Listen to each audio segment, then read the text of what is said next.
Salut et bienvenue sur Phoenix, l'échec mention très bien, le podcast qui démystifie la peur de l'échec.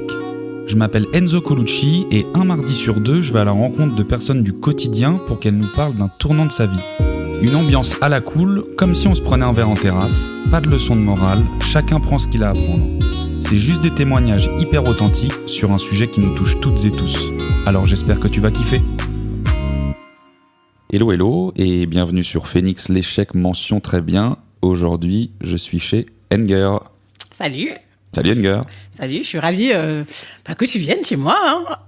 Trop bien. Ouais, on est cool. En mode podcasteur nomade, à chaque fois je squatte chez les gens. Avec des cookies tout faits. La bête de cookies, super infusion, on est au max. On est au calme. Enger, qui tu es pour les gens qui nous écoutent ? Alors bonjour à tous, donc, je m'appelle Enger, j'ai 30 ans. Je suis une ex-business developer, on va dire. Je travaillais pendant 6 ans dans une boîte de médias, Canal+, on va le citer, tout simplement. Voilà, donc, du coup, business developer, c'est-à-dire que je développais des business à l'étranger, notamment en Afrique. Ces 2 dernières années, j'étais en Éthiopie. Et en ce moment, je suis en transition professionnelle, donc je suis en reconversion vers la formation. Je t'en dirai plus peut-être dans l'épisode. Ouais, je pense. Et voilà, donc tout simplement, transition professionnelle. Trop cool. Bon bah top, ouais, je pense qu'on va aborder gentiment après le sujet, parce qu'on va pas trop teaser, mais c'est un lien avec tout ça aussi. Ouais, c'est ça, exactement. Et trop bien, Enger, est-ce que tu peux nous donner, toi, aujourd'hui, ta vision de l'échec ? Comment tu vois l'échec, toi ? Alors, l'échec, c'est une bonne question. C'est une question qui m'a bien fait chier. Voilà, qui m'a bien fait chier. J'ai bien réfléchi à ça pendant longtemps. L'échec, pour moi, c'est comme... En fait, je me dis qu'à chaque fois, on a une vie qui est sur des rouages. Tu vois, tout roule, tout est bien, tout est lisse. T'as une autoroute, moi, c'est un peu comme ça que je vois en tout cas mon parcours. Une voie toute tracée. Et à un moment, il y a un grain de sable dans le rouage, là, qui fait qui bloque. Et pour moi, c'est ça, l'échec. En tout cas, c'est comme ça que je perçois l'échec. C'est comme ça que je l'ai perçu jusqu'à présent. Et tu te dis, c'est pas normal que les choses ne vont pas comme j'avais prévu que ça se fasse plutôt. Mm-hmm. C'est pas normal que j'ai décidé de faire ça, c'est ma voie, c'est ça devrait être ça. Mais en fait, t'arrives à un carrefour où les rouages sont plus bien huilés, donc il y a un grain. Et l'échec, pour moi, c'est ça. Mais sauf que ce qu'on ne dit souvent pas, c'est que ce grain-là, il peut rediriger la machine pour aller vers une autre voie. Et du coup, la machine se remet à marcher. Tu vois. Et pour moi, du coup, l'échec, c'est le fait d'avoir effectivement quelque chose qui bloque, qui ne va pas. Et du coup, pendant longtemps, tu te poses la question de pourquoi ça va pas. Et c'est la catastrophe, quoi. Mais la bonne nouvelle, c'est que de ça, tu arrives à en sortir plus fort. Et il y a quelque chose de plus grand, que tu n'imaginais même pas, qui peut en sortir. Donc ce grain de sable, c'est pas juste une petite saloperie que tu jettes après, il a des bonnes vertus à la sortie, comme tu dis. Exactement, oui, c'est c'est important de le dire, c'est pas la machine, tu viens, tu dis oh super, grain de sable sort, à bientôt, et tu recommences. Non, c'est que ce grain de sable, il te fait vraiment chier, genre vraiment. et à un moment donné, tu te dis en fait, comme il me fait chier, peut-être que la machine a été trop petite, faut que j'ai une autre machine d'un autre modèle ou bien d'une autre taille qui va faire que je vais pouvoir rouler mieux avec ce grain de sable qui était là.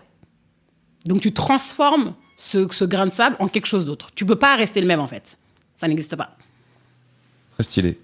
Au passage, du coup, les amateurs d'automobile vont apprécier cet épisode et je pense que ta reconversion professionnelle vers des grandes marques est toute tracée, Enger. Et le pire, c'est que j'aime pas pourquoi j'ai pris ce truc de machine, parce que... C'est pas mal, on l'avait jamais eu. Ouais, moi, je suis pas du tout process, je suis très process, mais pas du tout automobile et tout, donc je sais pas pourquoi j'ai pris ça, mais c'était spontané. Non, mais écoute, ça tient la route, du coup, pour reprendre ce que tu disais, mais non, c'est stylé, ok. Trop cool, on va rentrer gentiment aussi dans le vif du sujet. C'est un sujet, je trouve, qui est hyper intéressant parce qu'il est fort d'actualité. On va parler aujourd'hui d'un burn-out que tu as vécu et qui s'est quelque peu amplifié, j'ai envie de dire, puisque tu l'as vécu aussi en pleine période, donc Covid et confinement. C'est ça. Donc, raconte-nous comment ça s'est passé. Alors, d'abord, peut-être plus de contexte. Ouais. Alors moi, il faut savoir que j'ai un parcours assez linéaire. Tu vois, j'ai toujours été très bonne élève à l'école. J'ai fait une prépa, j'ai fait le SCP, une grande école de commerce. Je suis allée dans un grand groupe. Sachant que moi, au départ, je voulais absolument voyager. J'avais ce truc depuis petite que voyager, je savais que c'était vers là que je trouvais ma liberté, entre guillemets. Et donc, mon travail m'a permis de beaucoup voyager. J'ai fait 11 pays en 6 ans. J'ai vraiment bourlingué. Donc, c'était vraiment chouette. D'abord en VIE, puis après dans des postes à responsabilité. Donc voilà, j'étais très insouciante. C'est-à-dire que tant que je voyageais, plus t'es en hôtel 5 étoiles, t'es en mode business class. Du coup, à 26, 27, 28, 29, t'es là en mode la vie est cool, quoi. Ah, t'es au max. T'es au max. T'es au max parce que... Et puis, surtout, t'es au max et les gens te disent que t'es au max. Il y a ça aussi, ce truc de... Voilà, t'étais sur Instagram, t'es là, je suis arrivée là, je suis dans ce rooftop au Kenya, là, je suis en Afrique du Sud. Enfin, c'est trop bien, quoi. Sauf que moi, le premier déclic qui s'est passé en 2018, en fait, j'étais au Mexique pendant un mois. Là, pour le coup, en road trip, j'étais partie, à la base, je voulais partir toute seule, vraiment faire un vide, parce que je sentais qu'il y avait déjà le petit grain de sable était arrivé, un mini là qui est venu, tu vois. Je le sentais déjà. Et j'ai une pote qui habite au Mexique, donc j'ai fait 2 week-ends avec elle, et tout le reste, je suis partie toute seule en vadrouille. Et je partageais beaucoup sur Instagram. Tu vois, moi, j'étais un peu une Instagirl, tu vois, poster, là, je suis à Bacalar, bref, je racontais ma vie. Et en même temps, à ce moment-là, j'avais rencontré ma copine m'avait recommandé une femme qui fait des trucs, des massages énergétiques. Tu vois, je dis, oh, moi, je suis curieuse. De toute façon, je vais checker c'est quoi, etc. Je me sentais pas très bien. J'avais beaucoup d'eczéma. Déjà, mon corps, il parlait déjà. Mais voilà, donc je suis partie voir cette dame. Et du coup, c'était c'est quand même de la thérapie. Hein. Dès le départ, c'est quand même deep. Elle parle de... elle a vite vu que je n'étais pas alignée. Mais moi, j'étais en mode, ouais, mais why? Je savais qu'il y a un truc qui n'allait pas, mais je n'arrivais pas à mettre le doigt dessus. Parce que moi, mon taf, bon, ok, je voyage, j'ai toujours voulu voyager, je voyage. Je voyais pas trop bien le truc, tu vois. Et là a commencé une période vraiment d'introspection, tu vois. C'est là où j'ai commencé à lire plus de livres de développement personnel, parce que moi, à la base, le développement personnel, je l'avais découvert aux États-Unis. J'étais partie en échange et le père de ma coloc était coach. Ok. Donc, il était là, you have to read this and this. Enfin, j'étais à fond, quoi. Et j'étais là, waouh, trop bien. Mais c'était que de la théorie. Je lisais beaucoup. Et à un moment donné, je me suis arrêtée. Vers 2016, j'ai lu 3 ans. Et après, je me suis arrêtée. Je me disais, oh, c'est cool, je le comprends, les concepts, mais flemme, quoi. Tu vois. Enfin, j'étais pas dedans, quoi. Et quand je suis partie au Mexique, j'ai renoué avec ces livres de développement personnel-là. Et en fait, je me suis rendu compte que j'étais malheureuse. Tu vois, enfin, vraiment, moi, tout le Mexique, et ça, peu de gens le savent, mais j'ai pleuré tous les jours, tu vois. Et quand mes potes me disaient, oh, trop bien, you're living your best life, et j'étais en mode, mais je ne vis pas du tout ma best life, les gars. Enfin, ça va pas, en fait. Et de là, ça, c'était en 2018, j'ai arrêté Instagram. Du jour au lendemain, j'ai stoppé Instagram. Parce que je me disais, tu peux pas vendre un truc que tu ne vis pas, tu vois. Effectivement, je montrais des belles images, mais en fait, toi, au tu fond, te sentais pas heureuse. j'allais pas bien, tu vois. Donc, j'ai arrêté Instagram. Donc, pendant 2 ans, j'ai ghosté. Tu vois, vraiment, c'était du jour au lendemain. Je ne me suis pas posé de questions. Et pour moi, c'était normal parce que je suis pas quelqu'un qui ment. Tu vois, je suis pas une personne qui vend du rêve. C'est pas mon délire, tu vois. Donc, j'ai zappé Instagram. Donc, j'ai plein de gens. C'est très bien pour un filtre parce que tu vois, t'as tous les gens qui servent à rien. Bye, tu vois. Et par contre, il y avait des gens qui m'écrivaient des mails en mode « mais on ne te trouve plus ». Puis moi, je me suis dit, j'avais une règle simple. Si tu n'as pas mon WhatsApp, si tu n'as pas mon Facebook, si tu n'as pas mon mail, en fait, on n'était pas amis. Tu vois, c'est un bon filtre, tu vois. Et pendant ce temps-là, j'ai des potes qui m'ont envoyé des mails pour même à leur mariage. Enfin, bref, ils savaient qu'il y a un truc qui n'allait pas.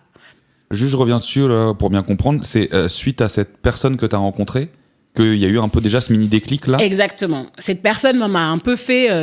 En fait, c'est une personne qui te met juste face à tes réalités. Tu vois, toi, tu te racontes une histoire, tu te racontes une vie en fait. Tu te racontes une vie, tout va bien, c'est cool et tout, je suis au Mexique. Et elle te voit, elle te dit non mais il y a un truc qui va pas en fait. Et tu prends juste ça et tu te dis ok, juste ça me suffit pour me nourrir un peu de lecture, de comprendre qui je suis, pourquoi je sens ci, pourquoi je sens ça, etc. Donc j'étais partie sur mon délire. Et donc, je quitte Instagram. Là, moi, je mets à fond dans le taf. Le taf, je voyage beaucoup. Je voyage énormément. J'ai de plus en plus de pression. C'était aussi à un moment où je changeais de job. J'étais pendant 2 ans manager de zone, c'est-à-dire que je manageais plusieurs pays, dans 8 pays qui sont anglophones. Donc, j'y allais 2 fois par mois dans ces pays-là. C'était cool, c'était pas trop de pression. Et ensuite, je suis montée sur un projet qui était le lancement d'une plateforme en Éthiopie. Donc, l'Éthiopie, c'est un pays à 100 millions d'habitants. Donc, il faut lancer la plateforme en langue locale. Tu vas négocier avec les partenaires locaux, le gouvernement, les licences. Enfin, c'était quand même un truc qui est devenu plus gros, tu vois. Je voyageais avec tous les big boss, etc. Donc, tu as quand même une certaine pression, d'une part. Mais la pression, ça ne me fait pas peur. Hein. Je ne suis pas une chochotte quoi, sur ça. La pression, ça ne me fait pas peur. Et je suis une grosse bosseuse, donc il n'y a pas de problème. Mais à ça, c'était couplé aussi à un management qui était un peu bizarre. Je ne vais pas détailler trop de trucs, voilà, mais c'est quand même un management chelou, tu vois, qui fait que en fait, tu te retrouves à faire que des tâches très opérationnelles. Et moi, ce n'était pas le deal, tu vois. Le deal, c'était de dire, OK, moi, je peux accepter de faire des tâches opérationnelles parce que c'est normal, tu vois. Enfin, tu as besoin de mettre les mains dans le cambouis, c'est la base. En revanche, la contrepartie, c'est que j'apprenne des choses, que je me nourrisse intellectuellement. Et quand tu arrives dans des gros projets comme ça, où tu as les big boss, tu as Bolloré, tu as tout le monde qui visait l'Éthiopie comme un futur marché, et à côté, tu as aussi beaucoup de jeux de pouvoir, de politique, etc. Donc, quand toi, tu es jeune, tu es une femme, faut quand même le dire, je suis noire, bref, j'ai pas tous les avatars, en gros, pour dire, toi, on va te mettre au devant de la scène, tu vois. Donc, il y a eu plein de choses comme ça qui, déjà, n'allaient pas. Donc ça, tu le poses de côté, c'est le côté pro. Tu vois, purement pro. Je faisais quand même 3 semaines par mois là-bas. Et je me cherchais. Je me cherchais depuis 2018, tu vois. Depuis 2018, je me cherchais. Et souvent, c'est le truc le leçon que j'ai retenu, c'est que si tu n'as pas de plan dans ta vie, on va faire des plans pour toi. Tu vois. Typiquement, on m'a proposé l'Éthiopie. Je n'avais pas de plan dans ma vie. Moi, j'étais en mode, je sais pas, je me cherche, go, on y va, tu vois. Là, tu prends les opportunités. Tu prends les opportunités comme elles viennent et tout. Mais je trouve que c'est un peu pervers parfois parce que du coup, on fait des plans pour toi, tu vois. Et l'entreprise, c'est normal, hein, l'entreprise, elle a besoin d'un truc, un poste, et c'est que j'ai les qualités, les compétences pour le faire, bam, on met dessus, et voilà. Et it's OK, tu vois. Et c'est, voilà. Mais moi, le fait d'avoir pris ce poste-là, j'ai beaucoup appris, hein. J'ai beaucoup appris, j'ai beaucoup fait avancer le projet, etc. Mais je n'étais pas alignée. Et je savais que je n'étais pas alignée. Sauf qu'en fait, je me débattais dans ce non-alignement-là. Et c'est de l'énergie.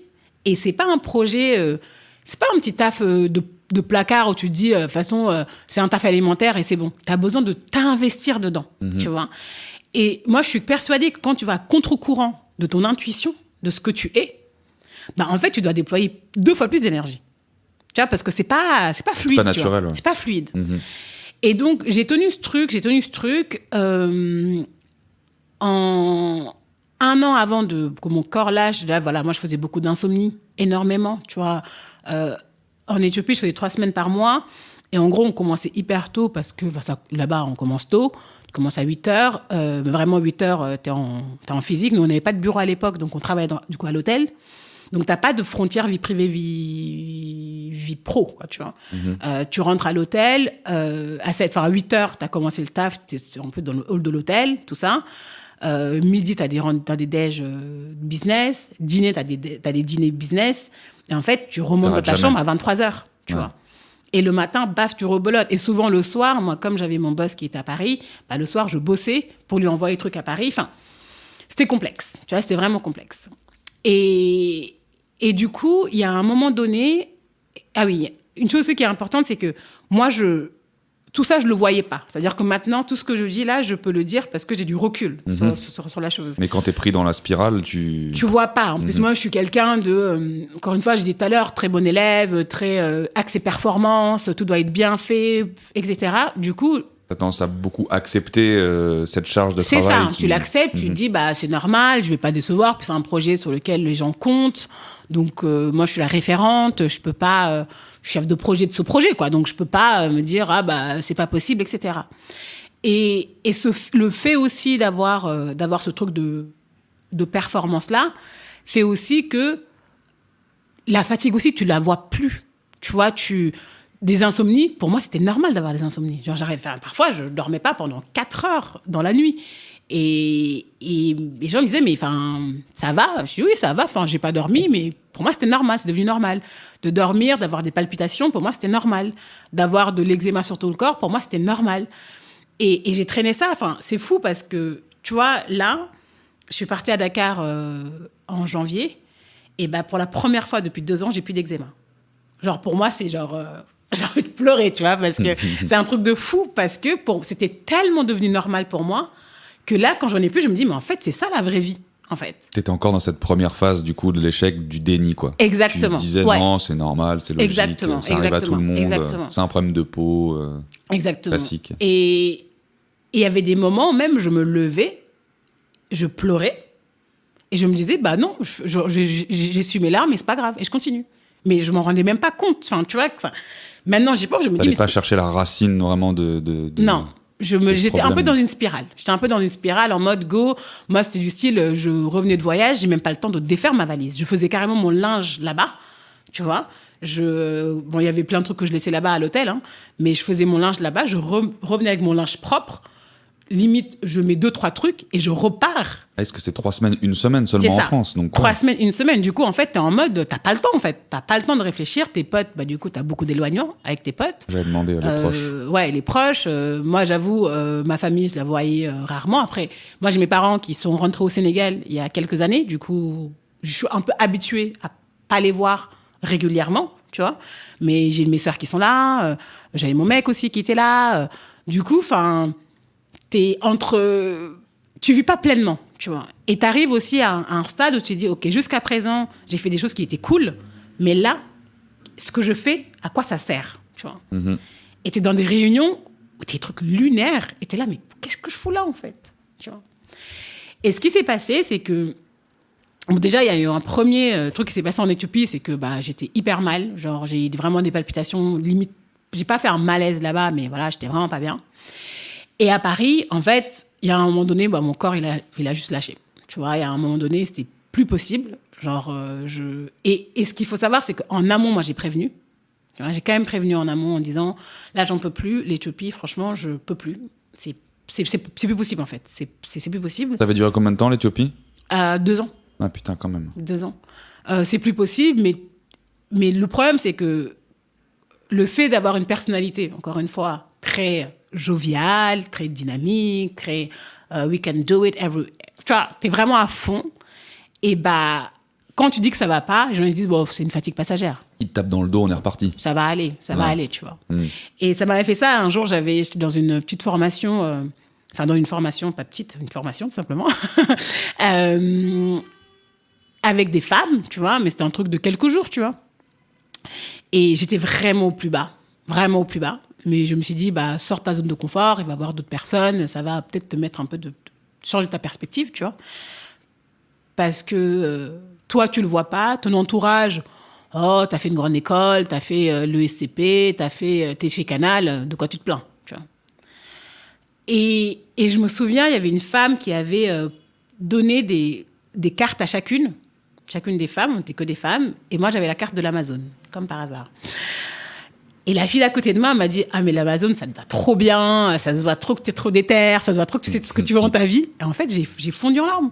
Mais direct. Et j'étais choquée, j'étais en mode, mais je suis désolée, ça va pas en fait. Mais vraiment, c'était un cri de cœur. Mais c'était horrible.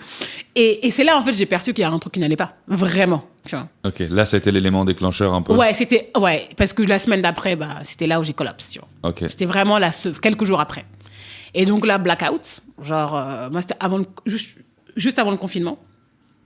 Blackout. Donc moi, j'étais en mode rideau fermé. Je reste chez moi, je pleure. Tu vois, c'était du style, tu dînes, tu prends ton verre, tu pleures. Et tu sais pas pourquoi tu pleures. Tu vois, c'est ça le pire, c'est que il y a tellement de cumul, tu sais pas pourquoi. Tu sais pas ce qui se passe.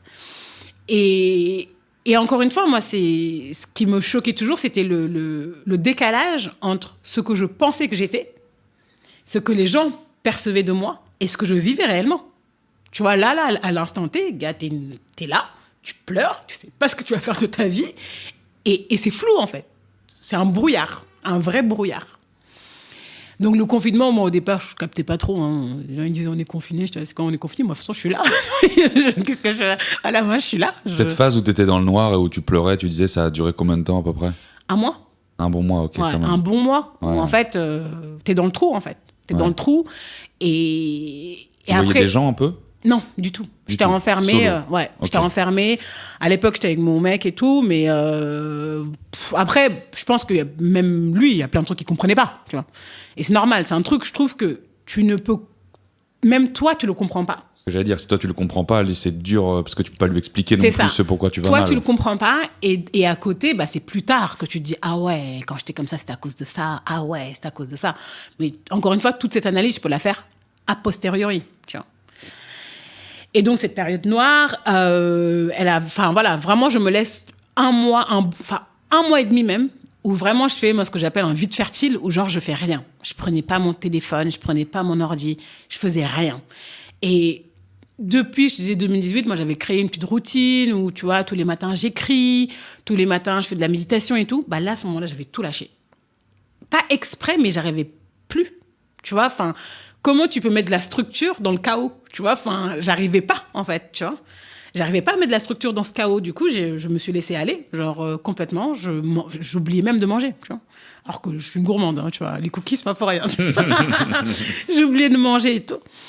Et cette phase-là passée, il y a quand même mon naturel qui est revenu. En mode, bon, Anger, c'est bien cool là, mais qu'est-ce que tu vas faire de ta life? Il y a l'Amazon qui débarque. Voilà, il y a quand même un truc, je me suis dit, bon, c'est bien cool, mais voilà. Et t'as aussi l'entourage, ça c'est hyper complexe. Franchement, c'est hyper complexe parce que moi, mes parents, ils comprennent pas ce que c'est un burn-out. Enfin, je dis, ça va, je suis en arrêt, mais pourquoi? T'es malade? Je fais, oui, mais t'as quoi exactement? Je suis là, ouais, je suis fatiguée. Ouais, mais fatiguée, c'est quoi fatiguée? Tiens. Voilà, ils comprennent pas forcément. Même l'entourage proche, hein, franchement, l'entourage proche, ils disent, oh, c'est bon, ça va mieux, mais voilà, quoi. Donc, à un moment donné, je me suis dit, bon, t'es toute seule là, et je sais que je suis quelqu'un qui fait les choses avec les gens. Moi, j'ai besoin de parler, le lien, c'est hyper important pour moi, tu vois. Donc, j'ai commencé à écrire à des potes en leur disant, et les gars, est-ce que vous avez des potes qui se posent des questions dans leur vie? Tout simplement. Cherchez pas un truc de burn-out club, tu vois. Vraiment pas. Non, mais vraiment pas.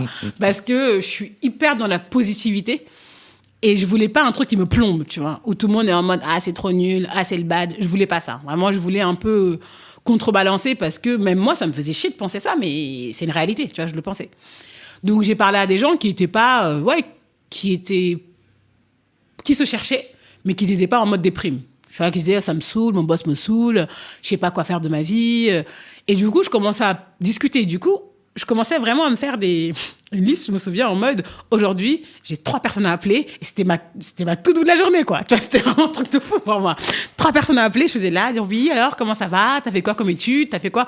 Et en fait, c'était hyper cool parce que je renouais avec ce besoin-là que j'ai de découvrir les choses. Et c'est pour ça que je fais plein de voyages, en fait. Comme là, le voyage n'est pas, je suis dans mon salon, en vrai. Du coup, c'était ma manière de combler ça, tu vois, de combler ce voyage-là. Ça, c'était le premier confinement? Ça, c'est le premier confinement. Tout ça, c'est pendant le premier confinement. Enfin, le deuxième confinement, je me souviens même plus, mais ok. Tout ça, c'est pendant le premier confinement. Okay. Et donc, j'échange avec plein de gens, comme ça, et je me rends compte que, en fait, ce que je vis, je suis pas la seule. C'est juste que moi, je suis allée trop loin dans mon déni. Mais en fait, on est plein à se poser 1000 questions. Et j'ai eu des gens aussi qui ont des burn-out dans cette phase-là. Tu vois, au début, ils disent, oui, tout va bien, mais en fait, oui, c'est vrai que j'ai fait un burn-out. Tu vois, ils le disent à la fin.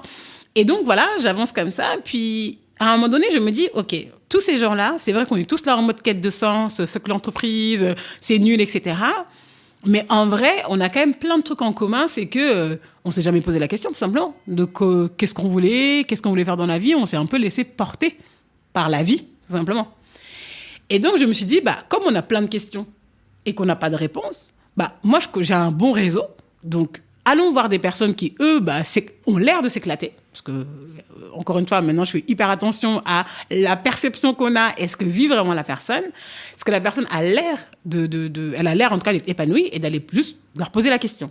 Donc, j'ai commencé comme ça, toujours pendant le premier... Après, quand je dis premier confinement, moi, le truc, c'est que je me suis déconfinée en juillet, perso. OK.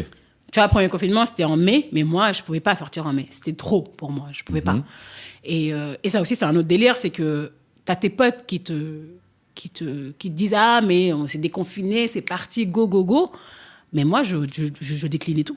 Ils me disaient mais faut que tu sortes. Oui mais là du coup j'ai un empêchement. Je racontais ma vie parce que en fait le gros problème, et ça je le dis à tous mes potes, les proches ils savent, hein, mais tous les gens en fait, quand les gens vont mal, évitez de leur demander alors ça en est où, parce qu'on ne sait pas où ça en est. Et ça c'était horrible, ce truc de alors, t'en es où avec Canal? Alors, t'en es où avec ta rupture co? Alors, t'en es où pour la suite? Mais parce que, gars, je sais même pas, moi. Et ça te renvoie. Toi, tu sors la tête de l'eau en mode, ah, là, je vais pouvoir parler avec des gens, etc. Et on te renvoie le truc de, ah, mais n'oublie pas que t'as des choses à gérer, que tu ne peux pas gérer, que t'as pas la possibilité ni l'espace mental de faire, tu vois. Et ça, moi, c'était un vrai blocage pour moi. Franchement, j'ai beaucoup de mal avec ça. Ah, je comprends. Ça me fait réfléchir. Ah, putain, fait chier. C'est la première fois que je retrouve plus l'invité qui a dit ça. Mais c'est en lien avec ce que tu disais. C'est par rapport à la présence de l'entourage. Et il disait justement cette belle phrase, je trouve, dans le podcast. Il faut vraiment que je retrouve qui. Il disait en gros, quand un proche va mal, votre seule présence suffit. Il n'y a pas besoin justement d'aller creuser, de demander ce que tu dis alors t'en es où, tu vois. Juste la présence suffit à rassurer, en fait. Parce que alors, franchement, ça te renvoie. Après, je parle pas de mes potes hyper proches, tu vois, ça, y a pas de problème. Mais vraiment des gens, alors, ça en est où, quoi? T'es là en mode, mais moi, je sais pas, tu vois. Donc voilà, pardon, je me suis égarée dans ce que j'ai dit, tu vois, enfin...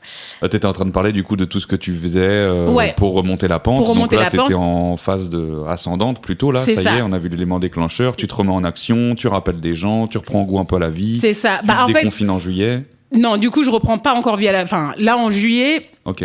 Pardon, en juin, je commence à me dire, il faut que j'aille tendre mon micro à des gens qui ont trouvé leur voie. Okay. Tu vois, des gens un peu plus âgés, pas forcément plus âgés, même il y a des gens, dans le podcast, il y a des gens de notre âge, des gens plus âgés, des gens, enfin voilà, il y a un peu de tout.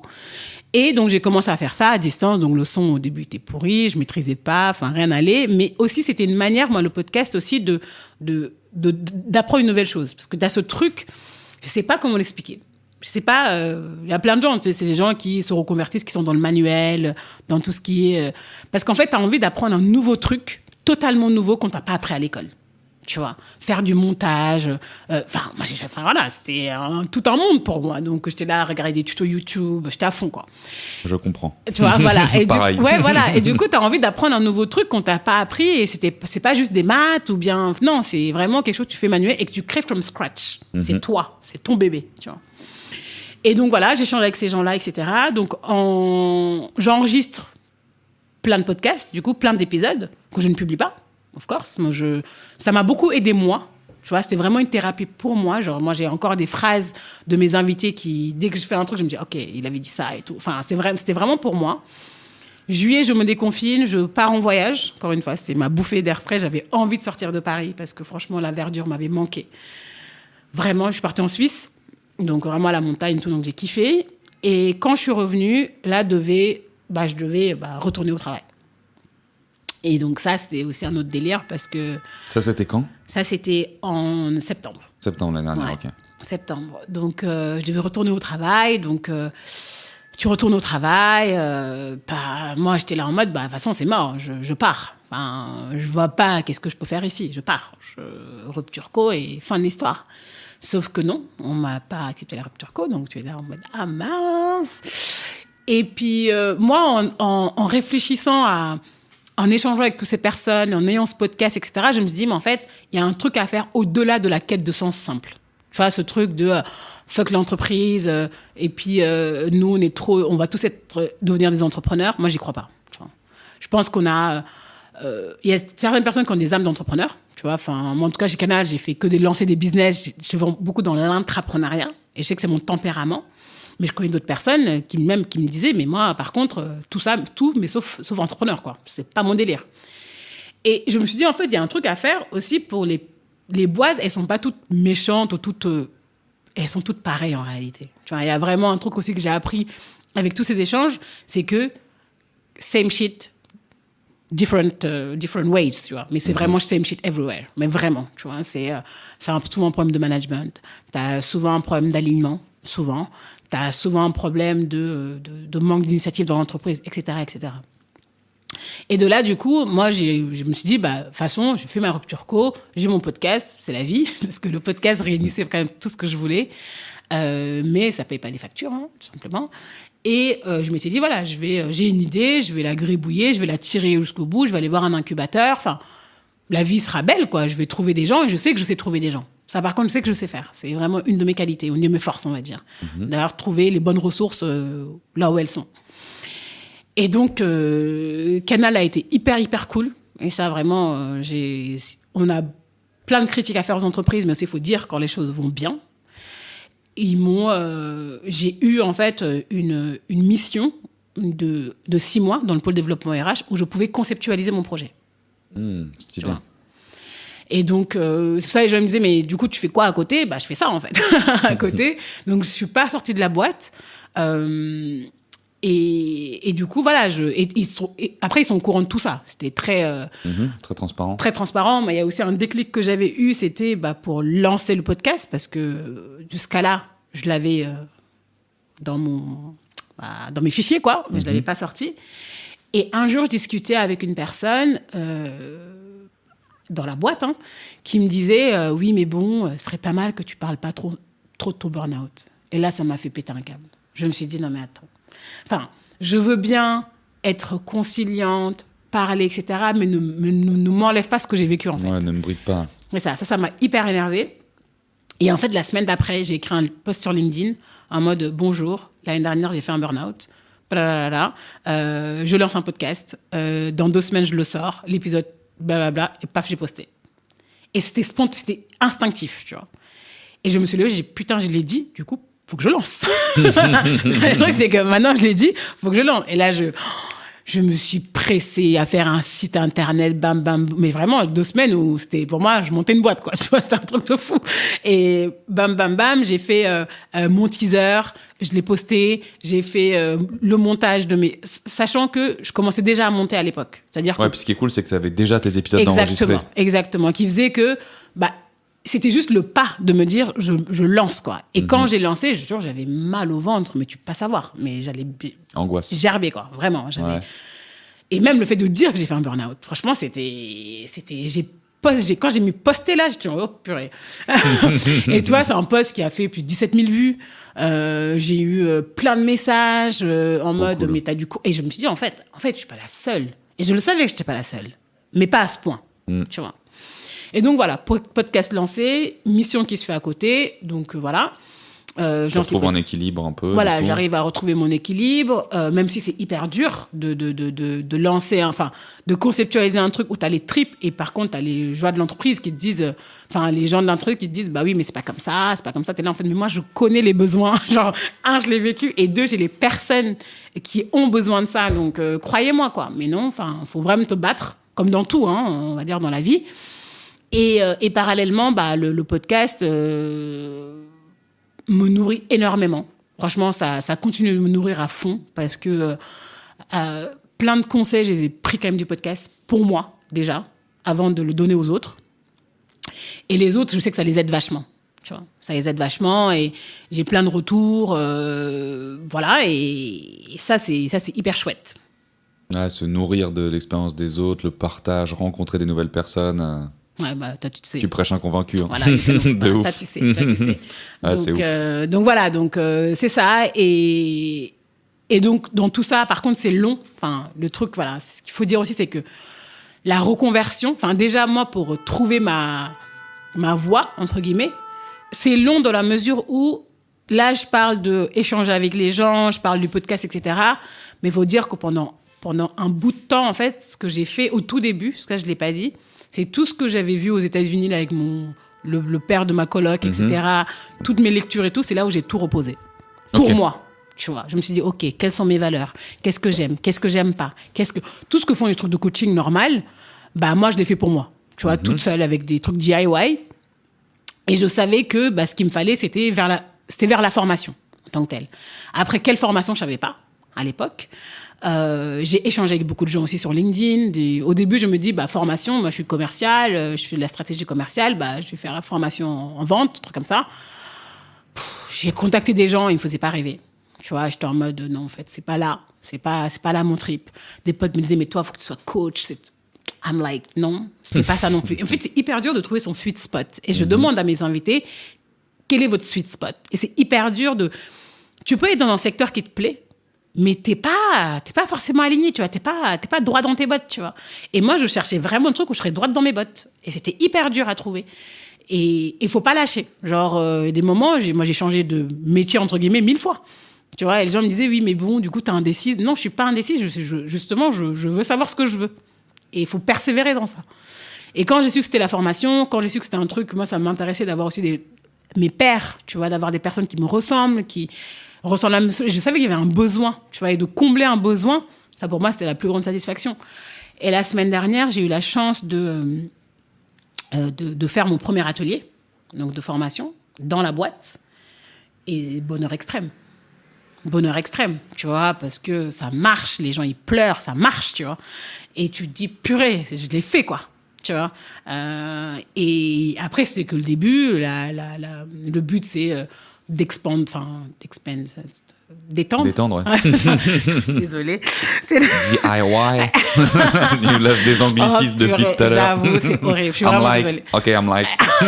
je suis vraiment désolée. C'est horrible. C'est horrible parce que en fait, je bossais en anglais et j'ai plein de potes anglophones, donc c'est l'horreur. T'inquiète, c'est drôle. et le pire, c'est que là, j'allais dire sorry. Donc non, désolée. Désolée. Et donc voilà, donc là, on s'en sort, mais ça prend du temps. Et je dis pas que je suis remise à 100%, tu vois, typiquement, là, le podcast, plein de gens me disent, oui, mais du coup, tu parles pas de toi, on aimerait bien avoir ton histoire. C'est la première fois que je le fais avec toi. Donc, voilà. J'en suis bien honoré, d'ailleurs. Et ouais, les gens veulent en savoir plus. Et le pire, c'est que mon tempérament, c'est ça. Mon tempérament, c'est de parler, de partager. Mais là, j'ai un blocage, je peux pas. Je me dis, genre, qu'est-ce que tu vas dire et tu vois, je t'en parlais tout à l'heure quand on discutait au début. J'ai une de mes potes, moi, qui m'a beaucoup aidée dans la com, etc., qui me disait, mais non, mais toi, il faut que tu te mettes... t'as une expertise dans ce truc, donc vas-y, parle-en, etc. Je lui dis, non, mais c'est bon, j'ai le temps, je vais le faire, etc. Et cette pote-là est décédée ce week-end, tu vois. Donc après, tu te dis, genre, le temps, on l'a pas, en fait. Tu vois, le temps, c'est horrible, mais le temps, on l'a pas. Et on se dit, on est jeune, on a plein de vie, etc. Mais on sait pas. C'est maintenant. C'est maintenant. Genre, si vous sentez un truc, faites-le maintenant. C'est ouf. Et je dis pas ça pour faire une leçon de morale, etc. C'est juste, c'est la réalité. Et moi-même, je suis la première à dire, non, mais c'est bon, j'ai le temps. Là, je suis la première à le dire. En fait, malheureusement, il n'y a pas le temps. Trop stylé. Bah écoute, cette interview, elle finit sur une sacrée grosse note et un gros coup une grosse claque en pleine gueule, comme on aime. Ouais. Mais on n'a pas fini. On n'a pas fini, Enger. Il nous reste les questions pour la mention. Questions pour la mention. Et du coup, la première question pour toi, c'est quoi les 3 plus grandes vertus à avoir dans la vie, du coup? Les 3 grandes vertus, je dirais d'abord l'authenticité. Je trouve que c'est important d'être vrai dans tout ce qu'on fait. Ensuite, la curiosité. Pour moi, c'est une valeur, mais essentielle. Si on n'est pas curieux des autres, même de nous, tu vois, curieux de nous, c'est-à-dire de se connaître, de se chercher, de se questionner, etc. Et des autres, des territoires, de challenger nos modes de pensée, de se dire que oui, on a grandi dans un tel milieu, dans un tel schéma, faut re-questionner ça. Dans tout, dans la spiritualité, dans tout. Moi, je questionne tout. Ça saoule les gens. Les parents, ils pètent un câble, mais c'est important. Et le dernier, je dirais la transmission et le partage. Tu vois, le fait il faut pas garder les choses pour soi. C'est important dans la vie de partager parce que si chacun partage ce qu'il a, forcément, tout le monde sera mieux nourri, tout le monde vont plus nourrir leur curiosité du coup. Donc, ça aide tout le monde. Authenticité, curiosité, partage. C'est ça. Trop cool. Prochaine question, est-ce que tu peux nous partager un livre, un film, une série, un podcast, un truc que tu as kiffé? Ouais. Alors, un livre, j'en ai parlé d'ailleurs dans le book club de Gatéméry, Okay.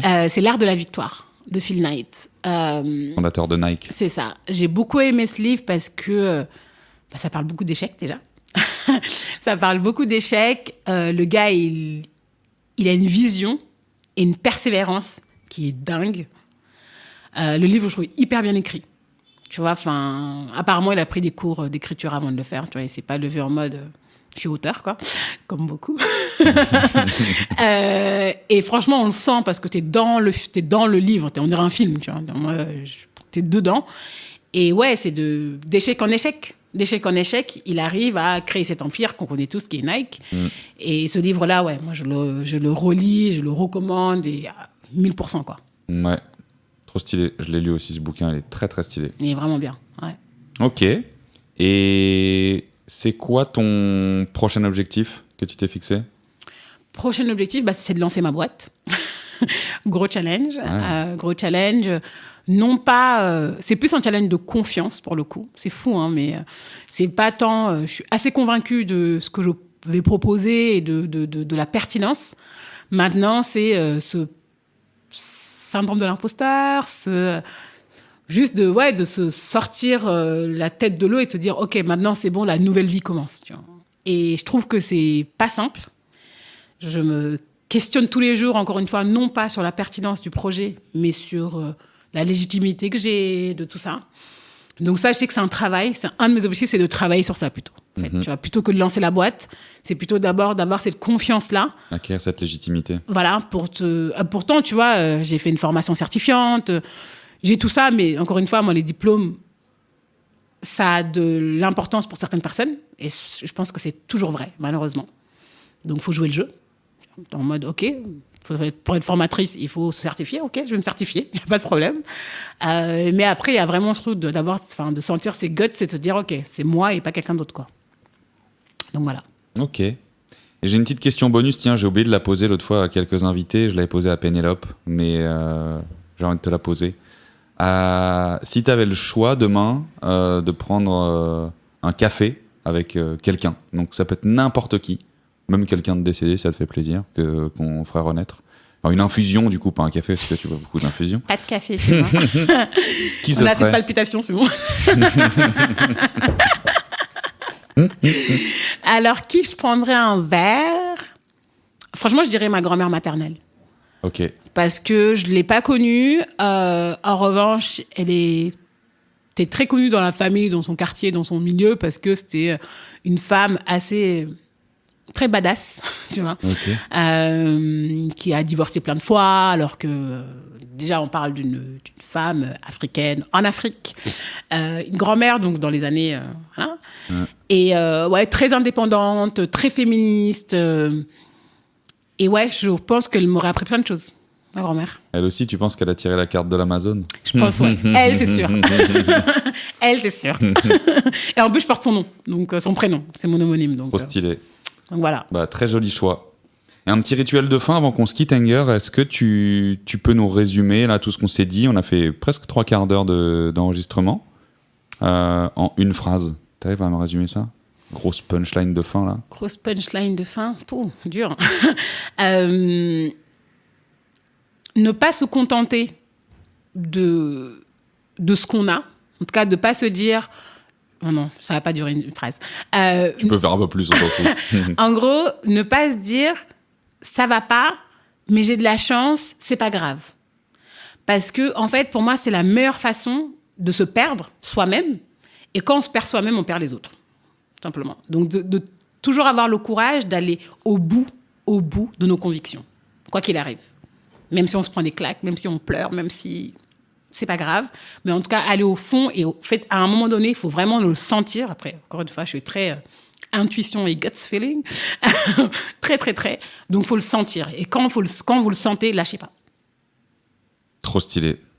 Eh ben, franchement, Anger, merci beaucoup pour ce beau témoignage. Merci d'avoir partagé ça sur Phoenix et que c'est la première fois, comme tu dis, que t'en parles. Donc, ça me fait encore plus plaisir. Bah, ouais. Tout le meilleur pour la suite, pour Gatemery. Bien sûr, on partagera du coup la page Insta et compagnie, t'as vu. Tout ça.